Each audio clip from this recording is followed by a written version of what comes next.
자, 2018학년도 수능 16번, 19번인데 이 지문이 이 독립적인 지문으로 중요한 게 아니라 연결되는 흐름이 있어.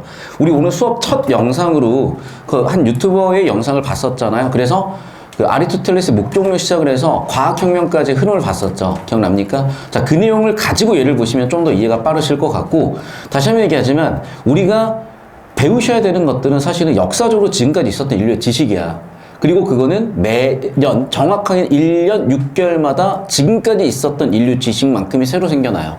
그렇기 때문에 그 모든 지식을 다 처리할 수는 없고요. 거기서 되게 유의미한 지식들을, 그리고 우리가 시험에 출제될 수 있는 지문들과 지식들을 정리해 나가는 이런 과정으로 생각을 해주셨으면 좋겠고, 제가 그래서 여기다 몇 차례 아까도 그림을 여러 가지 그렸었는데 그 그림을 떠올리면서 보시면 좋을 것 같아요. 자, 1단락 보겠습니다. 항상 1단락 역할은 뭐냐? 주제가 세팅되는 단락이다. 토픽 세팅이라고 제가 TS라고 적는 거 이제 알고 계실 거고요. 자, 목적을 갖고 있느냐라고 물어봤고요. 이렇게 자문자답으로 가는 거 강조하는 효과가 있다 그랬었죠. 자, 그래서 분명히 목적을 가진 것처럼 보이기도 한데요. 자, 그런데 라는 논리 기호는 이제 화제 전환이야. 자, 그러면 이런 무생물들도 목적을 갖느냐? 아리스토텔레스는 거기에 대해서 네라고 대답을 했나 봐요. 자, 그러면 아리스토텔레스가 얘기하는 목적론은요. 첫 번째, 모든 자연물은 목적을 갖고 간다. 그게 본성이다라는 거예요. 두 번째, 그러면 그 본성은, 그 목적을 추구하는 본성은 외부에서 토끼가 공부해라고 해서 하는 건지 아니면 본인 스스로 하고 싶어서 하는 건지라고 생각을 해보니까 외적 원인이 아니라 내재되어 있는 본성 때문에 공부를 하고 싶어서 열심히 하고 있구나가 되는 거죠. 지금처럼 간식을 쪽쪽 빨아먹는 것도 내재적 본성 때문이다라는 얘기를 하는 거예요. 계속해서 자연물이 단순히 목적을 가지는데 그치는 게 아니라 목적을 실현한 능력, 그렇죠? 내가 저 딸기라떼를 마시고 싶어서 쪽쪽 빨아먹을 수 있는 능력을 갖고 태어나는 거고, 네 번째, 그 목적은 방해받지 않는 이상, 내가 가서 저걸 뺏지 않는 이상 반드시 빨아먹고 있잖아요. 지금도 반드시 실현된다는 겁니다. 그리고 저렇게 빨아먹었더니 기분이 좋다라고 느꼈다면 운동 주체 항상 바람직한 결과도 가져온다고 믿었다는 거야. 이게 아리스토텔레스가 얘기하는 목적론이라는 겁니다. 자, 그런데 사실은 이게 한편으로 생각을 해보면 말도 안 되는 얘기처럼 보이기도 하죠. 자, 이 목적이 있다는 건 바꿔 얘기하잖아. 우리가 어떤 신의 뜻이 있다고 볼 수도 있는 거고요. 어떤 원리에 의해서 움직이고 있다고 보일 수도 있는 거야. 즉, 우리가 영혼을 가지고 있다고도 볼 수가 있는 거야. 자, 무슨 얘기면 이런 거야. 강아지를 키워보신 분들은 알 텐데 보통 강아지 수명이 우리의 수명보다는 짧아요. 그러니까 강아지는 결국 무지개 다리를 먼저 건너 있을 거야. 그런데 봐. 여러분 혹시라도 강아지의 죽음 직전을 혹은 죽음 후를 보셨으면 알겠지만은 뭐가 달라진지 알 수가 없거든요. 물리적으로는, 물질적으로는. 근데 분명히 생과 사의 경계는 존재한다는 거야. 그걸 과거에는 설명할 수 없었으니까 목적을 가지고 태어난다, 신의 뜻으로 살아간다라고 설명을 했겠지. 근데 근대과학자들한테는 그건 씨알도 안 먹혔던 거야. 왜냐하면 더더군다나 중세에 또는 우리의 중세도 그렇고 서양의 중세도 그렇고 종교 경전이 모든 걸 지배함에 따라서 대표적으로 천동설을 믿었단 말이에요. 그런데 관찰해보니까 아무리 봐도 지동설이야. 너무 답답한 거야. 그래서 과학자들이 기존에 있었던 이런 형이상학 체계를 다 부수려고 했던 거야. 지금까지 나왔던 이러한 사고방식을 형이상학이라고 하고요. 나중에 차차 배우셔야 되겠지만은 오늘 다시 한번 주제가 나왔으니까 같이 좀 정리를 해볼 거예요. 자, 이런 거 얘들아. 제가 아까도 얘기를 드렸었죠. 인류가 쭉 이렇게 살아오면서 맨 처음에 도대체 나는 누구지? 라는 고민을 하게 돼. 그래서 인간에 대한 고민을 하는 학문이 무슨 학문? 철학이었다는 거고요. 자, 이 철학에서 시작을 해서 인간에 대한 답을 내리고 싶었으나 답이 내려지질 않아. 그래서 뭔가 인간을 만든 어떤 게 있을 것 같다. 초월적인 존재가 있을 거야. 절대자가 있을 거야. 라는 그런 상상을 해요. 그래서 만들어진 게 바로 신학입니다. 그렇게 뭔가 눈에 보이지 않는 초월적인 세계에 대해서 다루는 학문이 뭐였냐면 형이상학이었어요. 자, 그리고 당연히 눈에 보이는 세상은 자연과학으로 설명했겠죠. 그래서 어떤 인류의 역사, 인류의 지식의 역사는 철학으로 시작을 해서 형이상학, 신학의 영역으로 넘어가면서 자연과학으로 넘어왔는데 동양도 비슷했단 말이야. 그래서 동양은 더군다나 이런 부분이 훨씬 서양보다 더 발전적이었던 시대도 분명히 있었단 말이야. 자, 그래서 아마 제가 수업 시간에 몇 차례 설명드렸을 텐데 동양에선 이것을 이기로 나눠서 이기론이라고 했었고, 그 이를 중시했던 입장이 여러분이 국사 시간에 배웠었던 성리학자들이야. 문제는 성리학자들이 현실 자연과학을 등한시하니까 굶어 죽는 사람도 생기고 자연과학, 과학기술에 따라 생기는 여러 가지 문제점들 때문에 실학자들이 그걸 해결해보고 싶었던 그런 지문들도 나중에 여러분이 보실 수 있을 겁니다. 자, 어쨌든 이런 흐름으로 가는데 우린 다 이미 역사를 알고 있잖아. 결국 성리학자들이 이김으로써 조선의 쇄국 정책을 이끌었고 결과적으로 조선이 멸망까지 갔었고 두말할 필요 없이 중국도 멸망당했었죠. 반면에 그 과정에서 뭔가를 받아들이는데 그게 내부적인 이유였던 외부적인 이유였던 받아들였던 일본 같은 경우에는 근대화에 성공을 했고 그래서 동아시아 최강자가 됐던 역사가 있었잖아. 자, 그럼 우리는 그걸 통해서 뭘 배워야 되냐는 거죠. 라는 것까지도 여기서 담고 있는 거야. 자, 그러면 이제 너무 논의가 넓어지니까 좁혀서 다시 한번 볼게요. 자, 그럼 어쨌든 아리스토텔레스는 뭐라 그랬었냐? 이 5가지 본성을 가지고 인간이 태어난다는 거야. 목적 지향적이라는 거야. 근데 근대과학자들이 봤을 때는 입증되지 않은 헛소리라는 거야. 그래서 아까 얘기했었던 그 기계론도 있었고 그래서 비판하기 시작을 하죠. 비판하려면 뭐가 있어야 돼? 근거가 있어야 돼. 그럼 아리스토텔레스의 목적론을 비판한 근거는 뭐야? 비과학적이라는 거야. 자, 그럼 좀 더 구체적으로 살펴볼 건데요. 첫 번째, 베이컨이라는 사람은요, 과학적 설명이 아니라는 겁니다. 아니, 잠깐만. 갈릴레이가 그랬구나. 갈릴레이는 과학적 설명이 아니라는 거예요. 두 번째, 베이컨은요, 목적에 대한 탐구가 과학에 무익하다고 평가했고요. 스피노자라는 사람은 이해를 왜곡한다고 비판을 했어. 자, 다시 한번 형광펜으로 강조 한번 해볼게요. 자, 이 학자들은 비판을 했는데 갈릴레이는 뭐라고? 과학적 설명이 아니에요. 베이컨은 뭐라고? 무익합니다. 스피노자는 뭐라고? 왜곡한다고요. 자, 이들의 생각을 봤더니 뭐라고? 자, 이들이 비판한 지점들을 다시 한번 요약 정리하면요. 인간이 아닌 자연물도 이성을 갖는다고 비판을 했어. 그러나 라고 나온 거는 지금까지 나와 있는 비판을 다시 한번 반박하는 거야. 그래서 재반박이야. 뭐라고 재반박해줘? 아리스토텔레스는 그렇게 주장한 적이 없다고 지금 재반박을 하고 있거든. 자, 정보량이 많아지고 논의가 넓어지고 있으니까 1, 2단락 필기 일단 정리하시고 저랑 같이 왼쪽에다가 논리 관계, 논리 구조를 같이 한번 또 정리해보는 시간을 갖겠습니다. 선생님 저기 TV 한 10초만 잡아주시고 칠판으로 넘으시면 되겠습니다. 자, 같이 볼게요, 여러분. 항상 이렇게 묻고 답하는 부분이 있으면 강조기 때문에 봐주셔야 되고, 자, 묻고 답하면서 결국 주제를 끄집어낸 건 뭐였다고? 목적론이야. 아리스토텔레스의 목적론. 자, 그럼 아리스토텔레스의 목적론에 대해서 그 5가지를 얘기해서 첫 번째는 뭐였습니까? 모든 자연물이 목적을 갖고 태어난다. 두 번째는 뭐였죠? 내적 본성을 갖고 있다. 세 번째는 뭐였다고? 실현 능력을 가지고 태어난다. 네 번째는 뭐였다고요? 필연적으로 실현이 될 것이고 방해가 없으면. 다섯 번째는 뭐였다고? 바람직한 이득을 줄 것이다. 자, 그런데 아시다시피 제가 몇 번 말씀드렸다시피 이렇게 한 단락에서 4개 내지 6개 정도의 꼭지가 나오시면 이거는 그대로 출제하기 위한 설계라고 말씀을 몇 번 드렸습니다, 여러분. 그래서 이게 그대로 몇 번 문제냐면 17번 문제로 바로 세팅이 돼요. 자, 일단 우리가 이거는 예비 수능으로 좀 기초부터 다지는 수업이기 때문에 이런 기술적인 문제풀이 방법적보다는 좀 더 뭔가 내용을 쌓고 정리를 해야 되는데 초점을 줘야 되긴 하지만 그냥 어쨌든 여러분이 3월달에 당장 시험을 치는 학생도 있을 거고 문제풀이 기술적인 거 알아도 나쁠 건 없으니까 문제풀이 기술을 설명드리면 지금 1단락 내용이 아까도 얘기했지만 4개 내지 6개 정도가 있으니까 당연히 5개의 선지를 내는 오지선다형 5개 선지 중에 선택을 하는 오지선다형 지금의 객관식 문제 체제에서 내기가 참 좋은 어떤 단락 구성인 거야. 그래서 1번 선지 보시면 알겠지만 자, 본성적 운동이다, 이성이다, 잘 모르겠으면 넘어가세요. 이런 건 안 나와. 자, 2번 선지 봐. 자연물의 목적 실효는 해가 된다고 5번에 나왔잖아. 항상 바람직하다고. 본성적 운동의 주체는 본성을 실현한 능력을 가지고 태어난다. 3번 내용이죠. 낙엽의 운동은 본성적 목적 개념으로 설명되지 않는다. 설명되잖아. 자연의 본성적 운동 외적 원인이 아니라 내적 원인이라고 저기 1단락의 2번 내용으로 정리가 되잖아. 그러면 맞는 거는 3번밖에 없죠? 요런 느낌인 거야. 됐어? 다시 한번 얘기한다. 이렇게 한 단락에 4개 내지 6개 정도의 정보량이 딱 튀어나오면 한 문제 설계에 딱 좋은 내용이니까 중간에 끊고 가셔도 상관은 없어요. 하지만 좀 기억은 해두세요. 그래야 여러분이 이 17번 문제를 풀기 위해서 왔다 갔다 하면서 시간을 날리거나 정확성이 떨어지는 일들은 없을 거니까. 그래서 이 문항 설계와 출제 양상은, 출제 형태는 패턴화돼서 계속 보이기 때문에 잘 정리해 두시고요. 자, 계속해서 이제 2단락 내용도 구체적으로 정리 한번 해볼게. 자, 그럼 2단락에서 뭐라 그랬었냐? 지금까지 나와있던 아리스토텔레스의 목적론에 대해서 비판하는 입장들이야. 자, 그런데 저는 이걸 흰색으로 적지 않고 주황색 논리 기호로 적어볼게요. 이유는 다시 한번 얘기하지만 얘는 논설문, 논증하는 과정에 대한 지문이고 이게 일종의 논문 흐름이야 얘들아. 뭔가 어떤 기존의 사전 연구를 먼저 세팅을 하고 나서 비판될 수 있는 걸 전개하고 다시 또 비판하는 이런 거거든. 자, 그래서 아리스토텔레스의 목적론에서 비판을 해요. 자, 뭐든지 비판 같은 주장을 하려면 항상 근거가 있으셔야 됐고 그 근거는 크게 세 명이 있었죠. 첫 번째는 누가 있었다고? 갈릴레이가 있었다고. 갈릴레이는 뭐라고 비판했습니까? 과학적 설명이 아니야. 과학적 설명이 아니니까 과학이 아니라고 했겠죠. 두 번째, 베이컨은 뭐라고 하셨다고? 무익하다고요.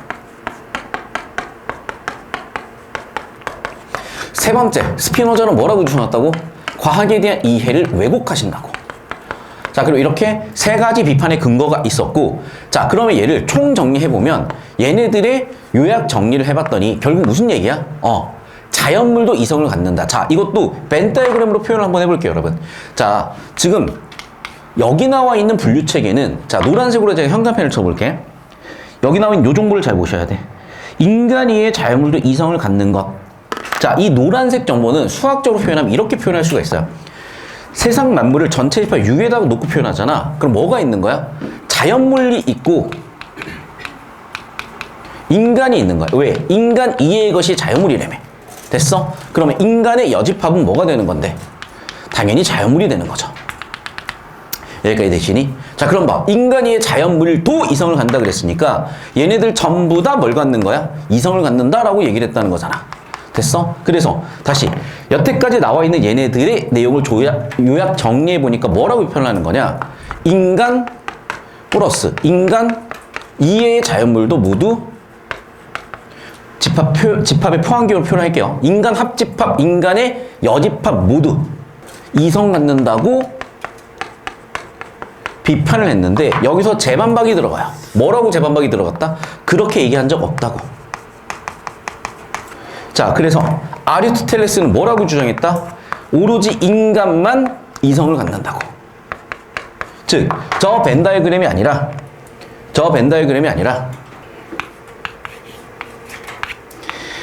자연이 있었고 인간이 있었으면 얘네만 이성을 갖는다고 주장을 했고 너희는 둘 다 갖는다고 잘못 비판을 했어 라고 반박을 한 거라고요. 이해되셨습니까? 자, 필기 정리하시고. 자, 그러면 이제 여기 10초 정도 잡아주시고 여기 3단락으로 넘어갈 거예요.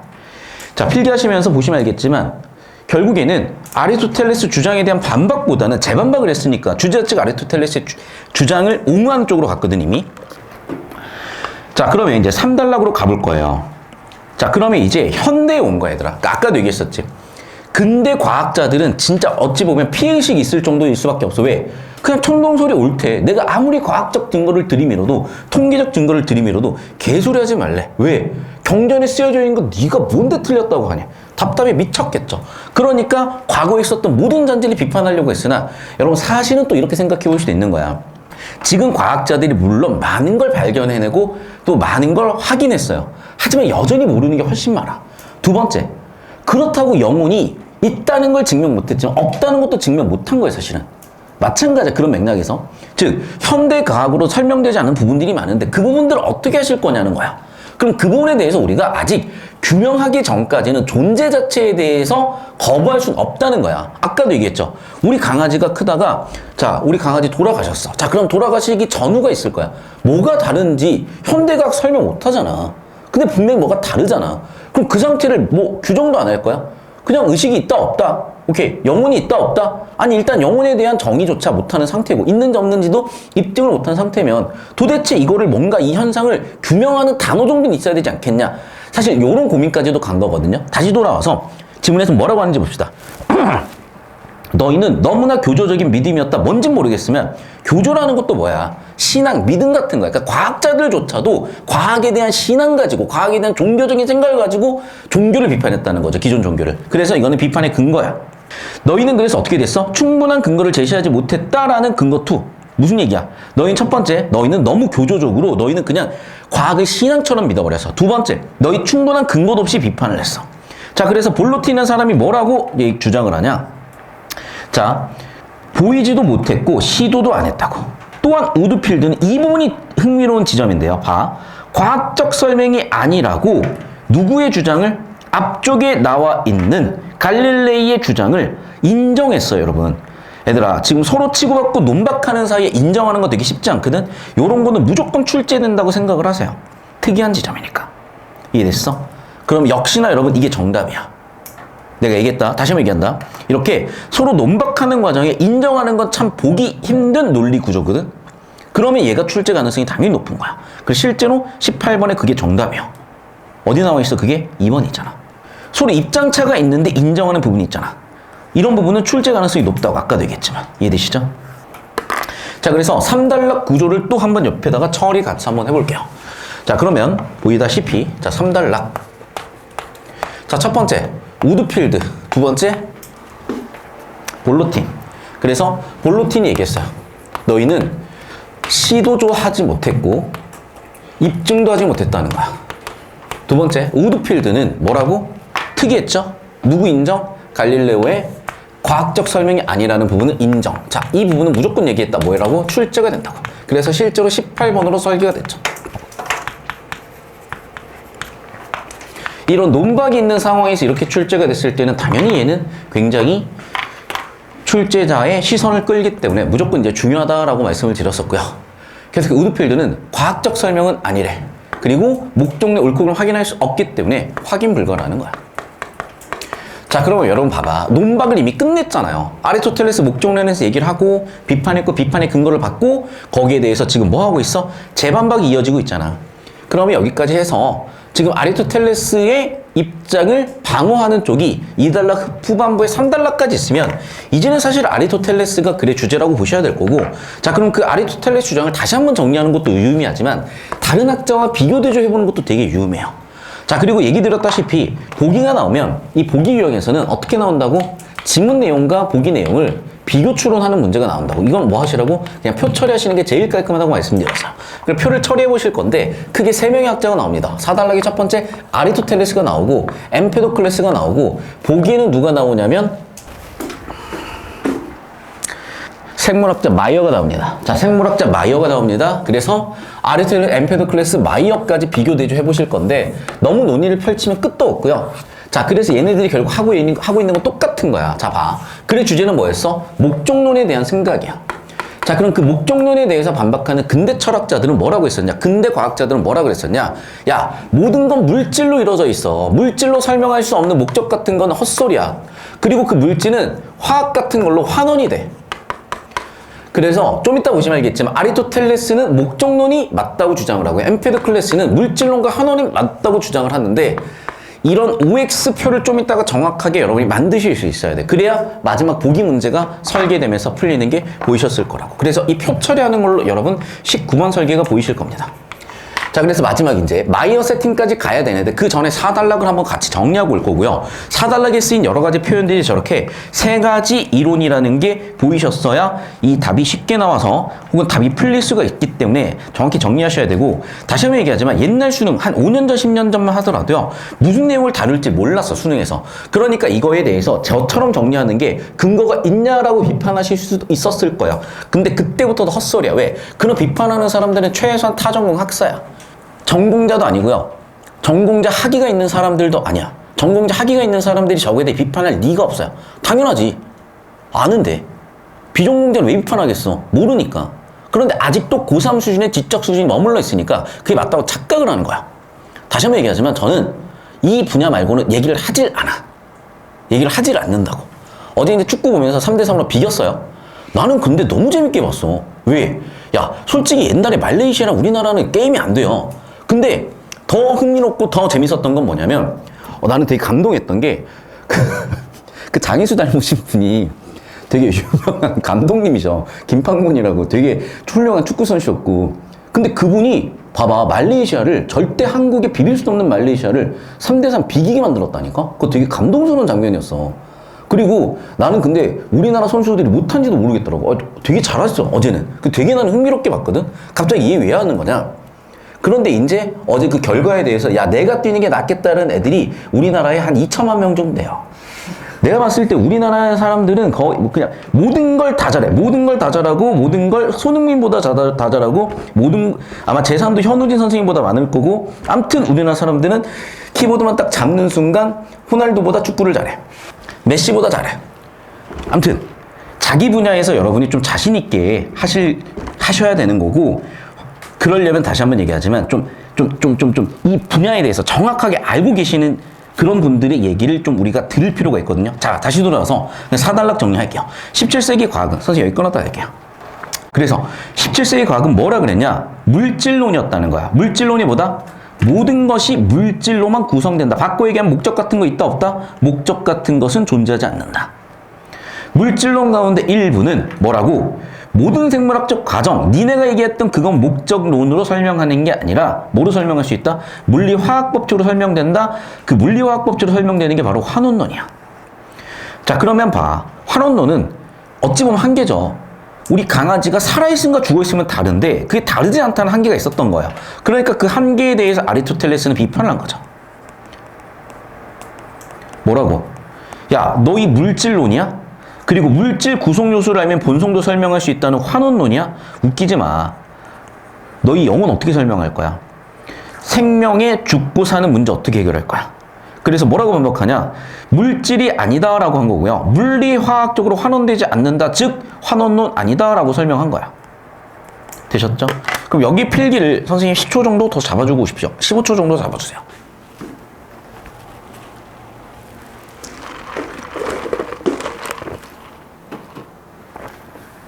누가 전화하냐 자꾸.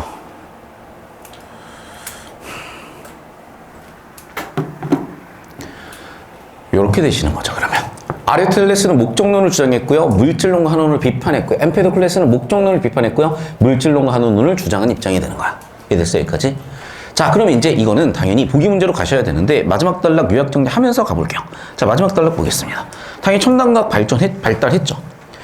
왜 존재하냐고, 어떻게 만들어지냐고, 왜 죽냐고, 죽은 이후엔 뭐가 있냐고 설명이 안 되잖아. 여전히 한계가 있는 거야. 그러면요, 아리스토텔레스가 답을 준 건 아니지만 인사이트는 줄 수 있다는 거야. 아시겠어? 실제로 그래요. 실제로 잡아보세요. 실제로 많은 과학자들이요, 신의 존재를 믿는 과학자들이 꽤 있어요.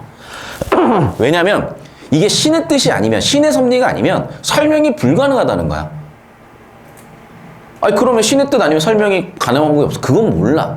그러니까 아직도 미지의 세계가 훨씬 많고, 그래서 여러분이 학자가 되시는 것도 되게 유의미한 흥미로운 방법 중에 하나일 수가 있는 거예요. 그러니까 제가 서울대를 가서 끊었다 바로 갈게요.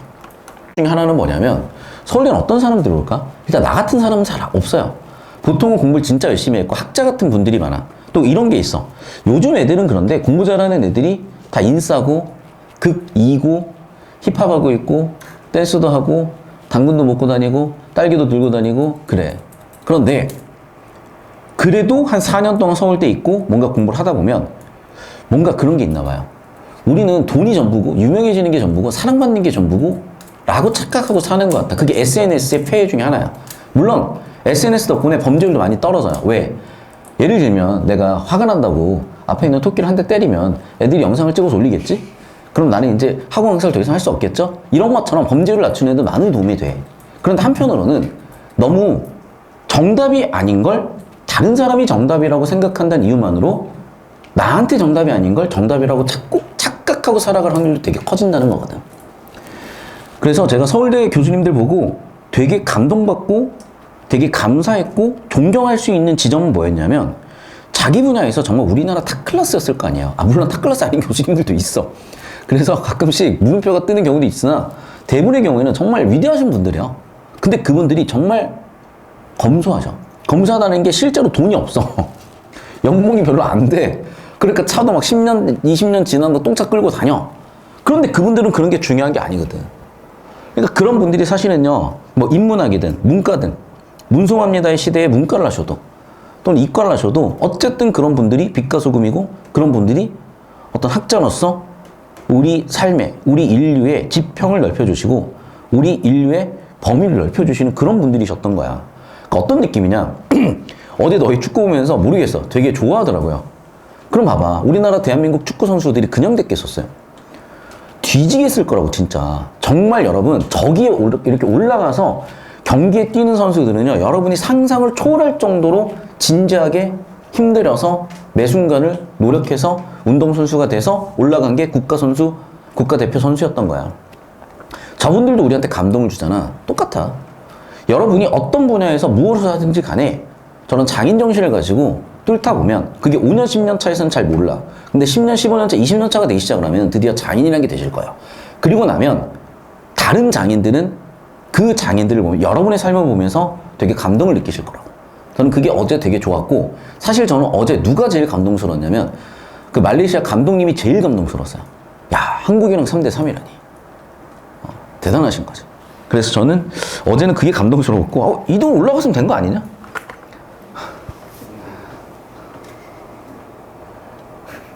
정말 카메라 앞에 세워서 꼭 전국에 있는 학생들한테 보여주고 싶어요. 그런 기회가 정말 있었으면 좋겠어. 코스는 그만 만드시고요. 자, 그래서 이제 문제 풀어볼게요. 영상 끊었다 갑시다. 저 새끼 때문에 진짜 뭔 얘기를 했는지 다 까먹었어 내가. 자, 봅시다. 윗글의 논지 전개 방식이요. 아까도 얘기했지. 논지는 뭐라고? 주제. 가장 정보가치 높은 내용이라고. 전개 방식은 뭐라고? 논리 구조라고. 그럼 얘들아, 장단점 이런 거 아니야. 아리스토텔레스의 목적론을 세팅을 하고 이달락에 잠깐 반박했다가 재반박으로 계속 방어를 하고 있잖아. 자, 그럼 보세요. 특정 이론에 대한 상반된 주장을 제시해. 절충 같은 거 없다니까.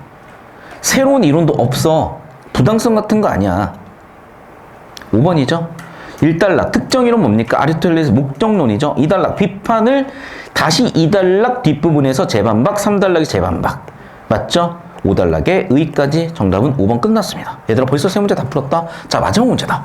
자, 아까 제가 표 그리라는 부분이 바로 이런 부분입니다. 자, 그럼 봐. 생물학자 마이어는 창발론이래. 창발론이 도대체 뭔데? 보니까요. 목적을 수행한다니까 당연히 목적론이죠. 왜 웃는 거죠? 자, 창발론은 복잡성의 수준이 한 단계 오를 때마다 구성요소에 관한 지식만 예측할 수 없는 특성이 나타난다. 구성요소에 관한 지식만으로 예측할 수가 없다. 그게 바로 목적론이잖아. 마이어는 여전히 물질론 있는 거죠. 하지만 물리화학적 법칙으로 환원되지 않는다. 물리화학적 법칙이다. 환원론은 아니다라는 거죠. 정리하면 뭡니까? 마이어는 첫 번째 목적론자고요. 물질론자지만 환원론자는 아니었던 거야. 이렇게 세팅 끝나면 답이 다 나와. 되셨어? 자, 이 표 그리는 시간 20초 드리고요. 그러면 선지가 그냥 보실 거야.